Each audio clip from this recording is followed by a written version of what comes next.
Hello guys, nakapag-unwind na ba ang lahat? Well, kung hindi pa, tara't samahan nyo kami guys. Maligo dito sa spillway ng Sitio Bubusawin, Barangay Apurawan, West Coast ng Palawan. Tara guys, at samahan nyo kaming maligo dito. Enjoy na enjoy ang aking mga chikiding sa paliligo dahil sa napakalinis at napakalamig na tubig nito guys. Talagang bagay na bagay ito sa panahon natin ngayon na sobrang init.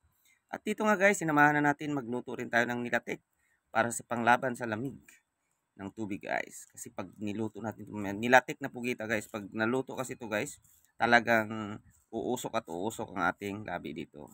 At yan, si Boknoy nga pala ang ating tagaluto dito guys ngayon. Kalain nyo sa bahay hindi siya nagaluto guys. Pero pag dito, pag sa mga ulam na dito guys, pulutan, yan. Yan ang gustong gusto niya magluto guys. Sa labas. Pero pag sa bahay, hindi mo yan siya mapaluto guys. Dito nga guys, at ibikos-mikos na natin yan hanggang sa maluto. At yan na, ready to eat na. Yan, sa sobrang sarap guys, nagagawan sila. At ang isa pa nga ay nahiya guys.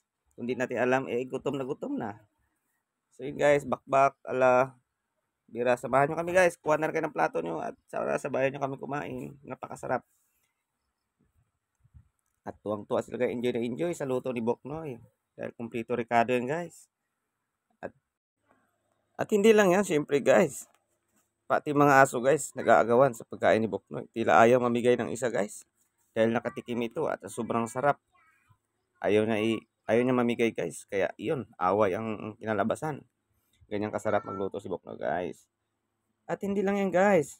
Pagdating ng gabi, mayroon kayong party-party. O yan nga, bakbak na sayo ang aming ate. Tila dancer ng bubusawin. Si Ate Isel. So, yan guys. O, at syempre, may interest si Boknoy dyan. Hindi pa huli yan. Emergency. O, diba? Sakit yan mo, Boknoy. O, isa pa. Sige. Hanggat may hininga. O, yan pa. O, tila may pang entry pa guys. Parang ibang galawan na yan Hindi na sayo ng ano yan So, yan guys. Thank you. God bless.